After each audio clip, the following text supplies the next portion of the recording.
will now recognize myself for 5 minutes. First of all, I want to say thank you to all of our witnesses who are here today.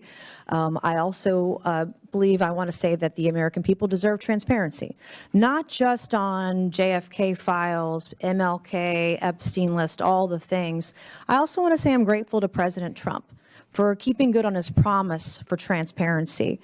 This is a man who literally also took a bullet for his country.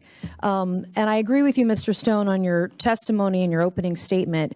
Giving our country, giving our democracy meaning and a purpose for a nation. And that to me personally means getting to the bottom, getting the truth out of whatever three-letter agency is hiding information, whether it's from Congress, whether it's from the American people, but sunshine literally is the best medicine. And we've just seen over the last few years, regardless of your politics, but we saw 51 intelligence leaders sign a letter saying the Hunter Biden laptop was fake. Turns out that was a cover-up. We saw a presidential candidate and Donald Trump spied on by the political opposition. We saw Biden's health care, his health. The previous administration lied to the American people about the president's health. They called his falling down cheap fakes. We saw the origins of COVID covered up by a government.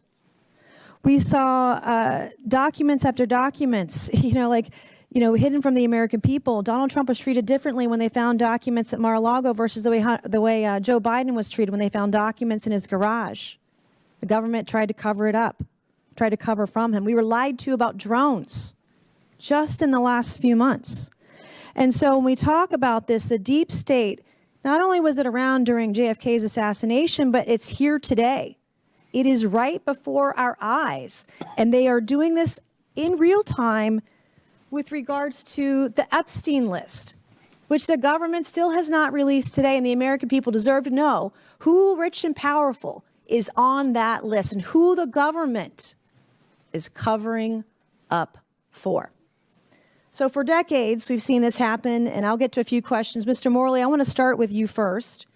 You said, according to your testimony, in asking what did the CIA know and when did they know it, what do you think that is? What is the answer to that question? I just want to say, I want to preface my remarks by saying I'm a liberal Democrat, and I don't shy away from that. That's part of my reporting, and that's part of my reputation for straight shooting. What did the CIA know about Lee Harvey Oswald, and when did they know it? Mm-hmm. A whole lot. 198 pages worth of information were on the CIA's desk when President Kennedy left for Dallas. So that foundational fact should guide us in understanding what happened. So who do you think fired the shot? I don't know. You don't know, but you don't believe it was Lee Harvey Oswald?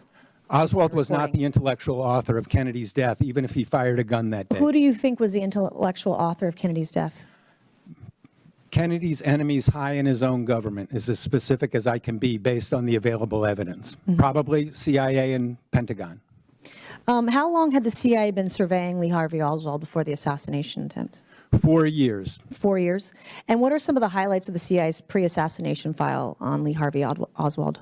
They started reading his mail on November 9th, 1959, and they intercepted a number of letters between him and his mother.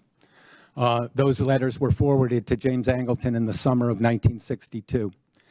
In the summer of 1963, Oswald attempted to infiltrate the CIA's favorite Cubans in New Orleans. He was arrested. The FBI sent reports on Oswald's arrest to Angleton's staff. They knew that he had attempted to infiltrate a CIA-funded group, that he had been arrested.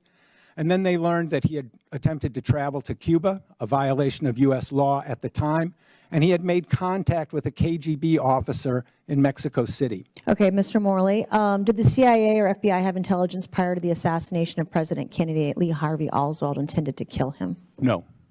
Did the FBI did not either? No. No one did?